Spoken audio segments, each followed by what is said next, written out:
This is my second video on problem set 2.3 from the book D. M. Burton.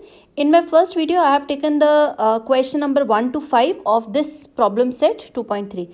And now I will be taking the next problem. So let's start from the question number 6. So in question number 6, there are 3 parts. And in the first part, I want to prove that 2 divide a into a plus 1 and 3 divide a into a plus 1 into a plus 2. In fact, we can say that 2 divide the product of 2 consecutive integers and 3 divide the product of 3 consecutive integers. So in this case, now let us start proving the first case. And to prove this, so let me to consider the different possibilities for a. So let's take a is even, and here I am taking a is equal to twice of k. So in that case, a into a plus 1 will become 2k into 2k plus 1. And so we see that 2 is a pairing. So 2 times k into 2k plus 1. So 2 times something is an even quantity, and hence we can say that this is divisible by 2. So for the first case, the result is true. Now let us consider a is odd. So a is 2k plus 1, and in this case a into a plus 1 will become 2k plus 1, and the next quantity will become 2k plus 2. So because we are adding a plus 1, and so we take 2 common from this case, 2k plus 1, taking 2 common from here, it leaves k plus 1. Again, this is even, and we say that this is divisible by 2. So we say that 2 divide the product of 2 consecutive integers. Next, we want to prove 3 divide the product of 3 consecutive integers, and in the same way, I am taking the 3 possibilities for a. Let a is of the type 3k, or a can be of the type 3k plus 1, and a can be of the type 3k plus 2. So in all these possibility, we can see that 3 divides. So whenever we replace a by 3k, so this is 3k, and the next quantity is 3k plus 1 into 3k plus 2, which is true because we say that this is a pairing, a multiple of 3. Now for the next case, when a is 3k plus 1 and we substitute this value here in this expression, a into a plus 1 into a plus 2. So a is 3k plus 1, and the next a plus 1 will give me 3k plus 2, and the next a plus 2 will give me 3k plus 3. Now we can take 3 common from here. So again we can say that this term is divisible by 3, or we could have written 3 divides 3 into 3k plus 1, 3k plus 2, and the last term is actually k plus 1. So again it is a pairing 3 times something. So this is divisible by 3. And the last case, 3 divides. So now a is 3k plus 2, and accordingly we will substitute. So this is 3k plus 2. Then we get 3k plus 3, and we get 3k plus 4. So now we can take 3 common from this second term. So this becomes 3 into 3 times 3k plus 2. And here we have k plus 1, and then we have 3k plus 4. So again this is appearing as a multiple of 3. So 3 divides this term. So 3 divides the product of 3 consecutive integers. Now in B part, we want to show that 3 divide a into twice of a square plus 7. And again for this case, I have considered 3 different possibilities. A can be 3k, a can be 3k plus 1, or a can be 3k plus 2 form. So for all these cases, we simply substitute the value for a as 3k, and I've just solved this remaining expression. I got 3 divide this term. Again, I am putting a is equal to 3k plus 1, and from the second expression, I can take 3 common. So this term right hand side is appearing as a multiple of 3, and hence 3 divide a into 2a square plus 7. For the last case also, since a is equal to 3k plus 2, so substituting this value, and from the next last expression I can take 3 common, and so I get this result. Now in C part, we want to show that a is odd and 32 divide this quantity. So since a is odd, so let me to consider that if a is divisible by 4, if I divide this number by 4, then the possibilities for a is that a can be of the type 4k, 4k plus 1, 4k plus 2, and 4k plus 3. So these are the 4 possible forms when I divide this integer a by 4. But out of these, only 4k plus 1 and 4k plus 3, these are odd possibility. And 4k and 4k plus 2, this will lead us to an even integer. Now it is given that a is odd. So this means the possible choices for a is that either a can be 4k plus 1, or a can be of the type 4k plus 3. So for these 2 choices, I need to verify my result, that 32 divide a square plus 3 multiply by a square plus 7. Now let us see this expression. So we have a square plus 3 into a square plus 7, and let's just substitute a as 4k plus 1. So this will give me 16n square plus 8n plus 1 plus 3, and the second terms give me 16n square plus 8n plus 1 plus 7. Now again, just taking out this term, combine wherever we can. So 3 plus 1 is 4, and this is 16n square plus 8n plus 8. Now take 4 common from the first bracket, so that is 4n square plus 2n plus 1, and take 8 common from the second term, so this leaves us this expression, and now multiply 8 and 4, so we have 32, and the remaining terms 4n square plus twice of n plus 1, 2n square plus n plus 1. Now since this is appearing as a multiple of 32, so we can directly say that 32 divide a square plus 3 into a square plus 7, and this result is true for a taking 4k plus 1 form. Now let us take when a is of the type 4k plus 3. In this case again I want to substitute this value here in this expression, and if we want to show that it appears as a multiple of 32. So now this will become 16n square plus 24n plus 9 plus 3 multiplied by 16n square plus 24n plus 9 plus 7. And now when I club the terms, we get 16n square plus 24n plus 12. This term will give me 16n square plus 24n plus 16.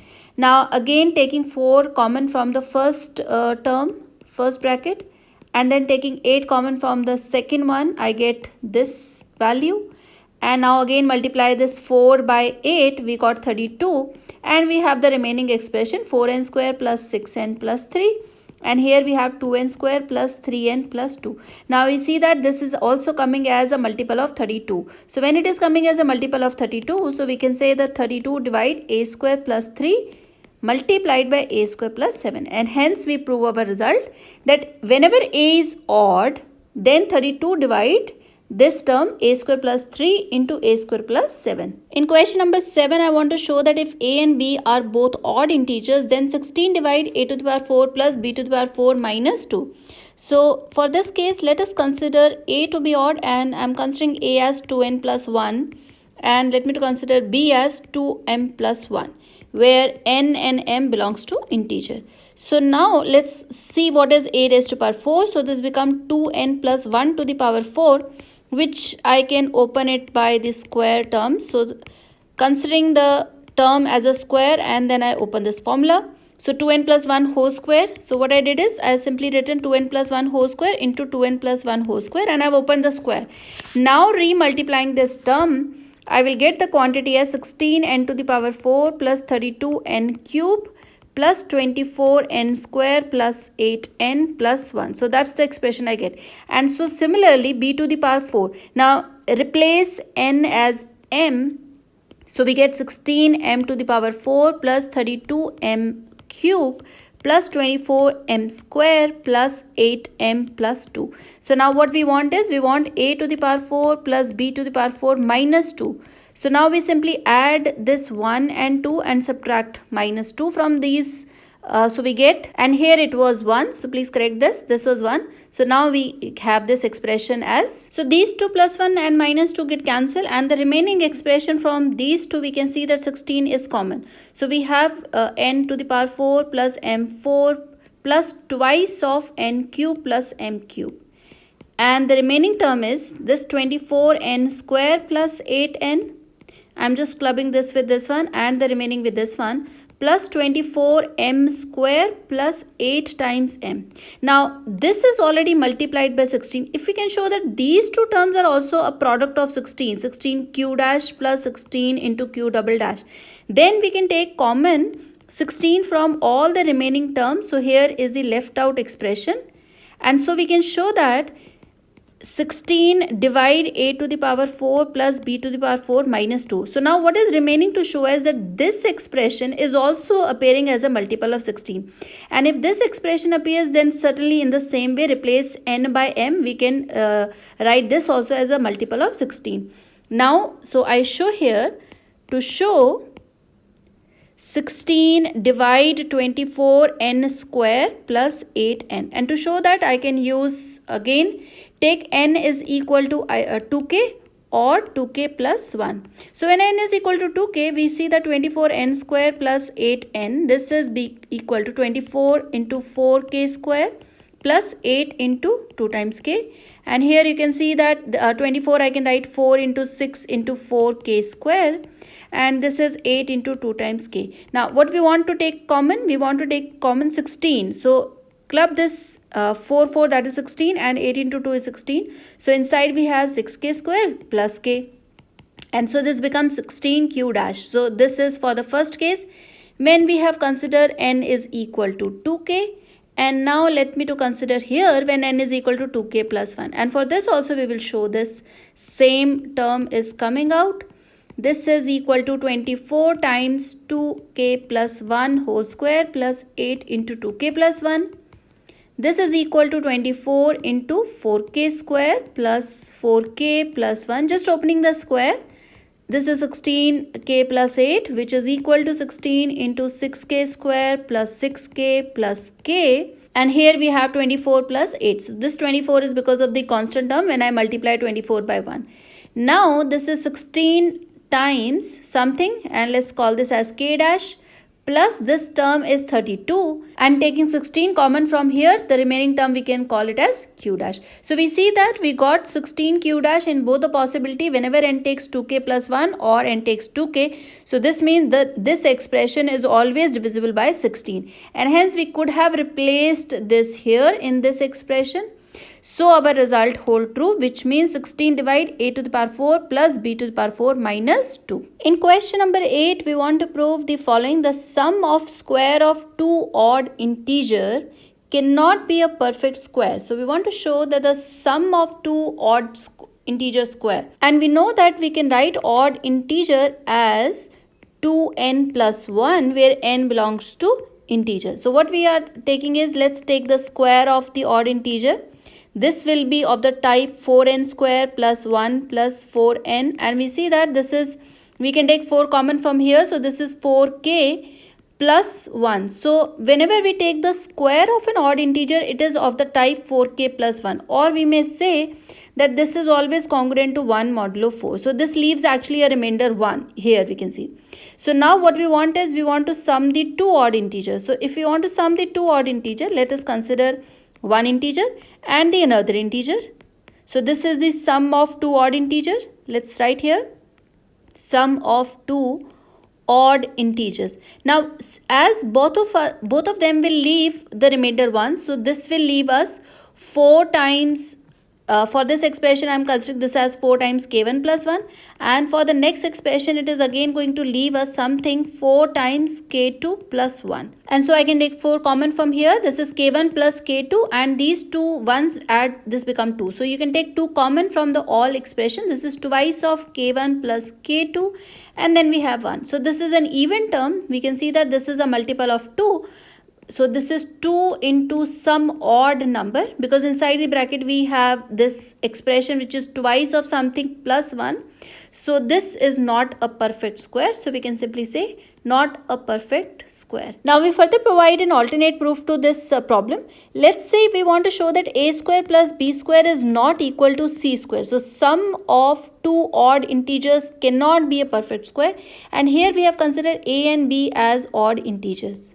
We have just seen that the left hand side expression, we know that if a and b are odd, that means if a takes 2n plus 1 and let me to consider b as some 2m plus 1, then this expression will always be of the type 4k plus 2, and hence we can say that this is of the type twice of k dash, or we can say this will always be even. So when a square plus b square is always even, so this forces us that c square, if exist anyway, then this c must be even.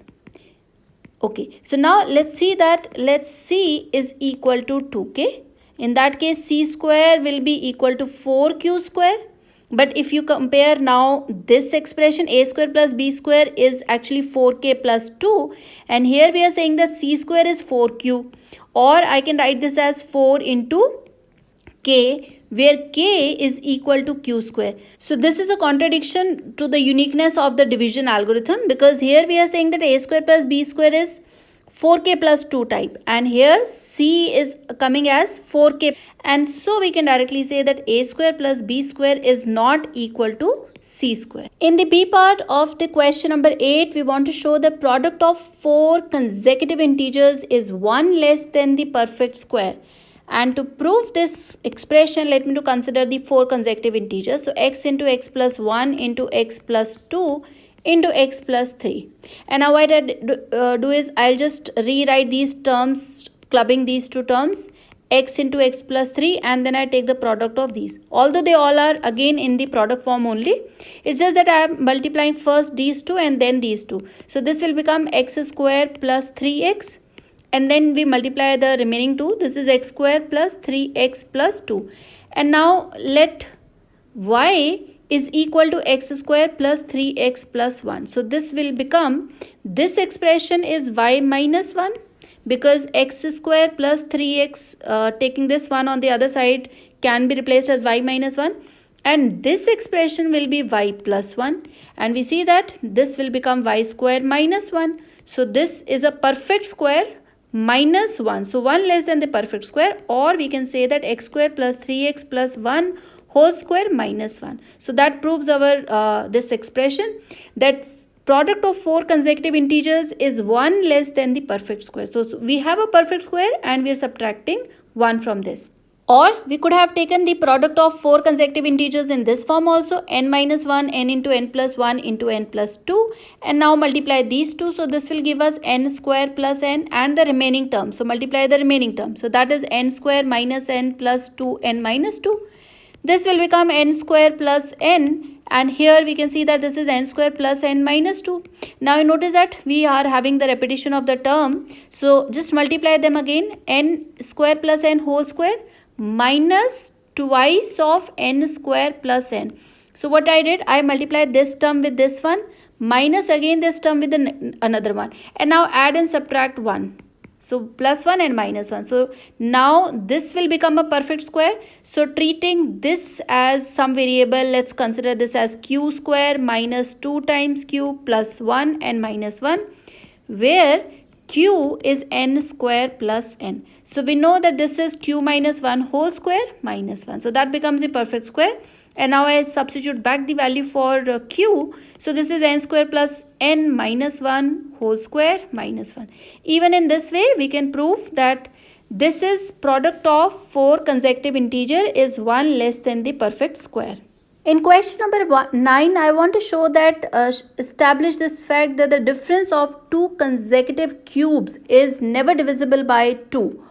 Or we want to show that 2 never divide k plus 1 cube minus k cube. And we notice that k plus 1 cube minus k cube, this is equal to k cube plus 3k square plus 3k plus 1 minus k cube. So the term that is left out is 3k into k plus 1 plus 1. And we have done this in question number 6 part, and we have shown that 2 divide the product of 2 consecutive integers. So this we have just proved in question number 6.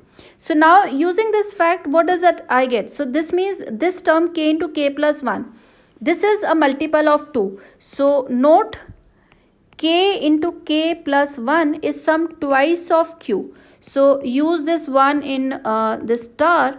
So we can say that star can be rewritten as k plus 1 whole cube minus k cube. This is equal to 3 into 2q plus 1. So this becomes 2 times 3q plus 1. And we see that this is an odd term, because it is appearing twice of something plus 1. So odd term cannot be divisible by 2. So since this left hand side is equal to an expression which is odd, so directly now we can say that 2 does not divide k plus 1 whole cube minus k cube, or difference of 2 consecutive cubes is not divisible by 2. In this question number 10, we want to show that for a non-zero integer a, GCD of a comma 0 is absolute value of a, and GCD of a comma a is absolute value of a, and GCD of a comma 1 is equal to 1. And this we will follow it from the definition itself. So let me to recall what is the definition. Whenever we want to find the GCD, so we say that GCD of two integer a and b is equal to d. It follows two conditions. If d divides a and d divides b, and the second condition, if c divide a, c divide b, and we can say that c is any arbitrary divisor, then c must divide d, and c must be less than or equal to d. In that case, we say that d is the largest divisor of a and b, and also note that d has to be strictly positive. So we say that GCD is a positive common divisor, common largest divisor. So now from this definition, I am going to follow these results immediately. So now we want to prove the first case, that is GCD of a comma 0 is equal to absolute value of a, and we notice that a is not equal to 0 as given in the problem. This is non-zero. So we note absolute value of a divide a definitely, and absolute value of a divide 0. So this is true. Now let d be any other divisor. So suppose d divides a and d divides 0.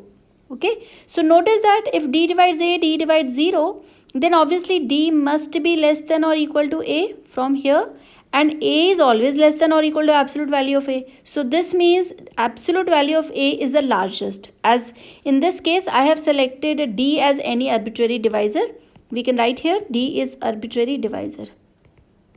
So first I have selected a divisor, that is absolute value of a, and then I have taken here d as an arbitrary divisor.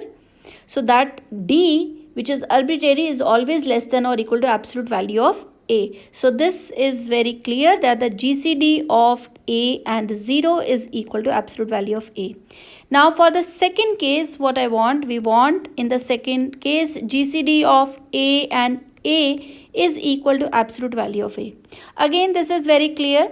Absolute value of a divides a. So it divides both a, and let d is any arbitrary divisor. If this is any arbitrary divisor, then d divides a. D must be less than or equal to a. But notice that a is always less than or equal to absolute value of a. So this arbitrary divisor is always less than or equal to our initial divisor. So this result also holds that the GCD of a comma a is equal to absolute value of a. In the third case, we want to show that GCD of a and 1 is equal to 1. Now notice that because we first need to find a common divisor to a and 1. So 1 divide a and 1 divide 1 also. So that's a common divisor. And now let's take d is any arbitrary common divisor. So of course, whenever I choose these are arbitrary common divisor, even in the previous case, they were common divisors. You can please correct that. So this is arbitrary common divisor. Okay, so this means d divides a and d divides 1. And now when d divides a, d has to be less than or equal to a. And also d divides 1, this means d has to be less than or equal to 1. So the only possibility for d is that it has to be 1. So the largest common divisor corresponding to a and 1 is the 1, and hence the GCD of a and 1 is equal to 1. So this result follows immediately from the definition of the greatest common divisor.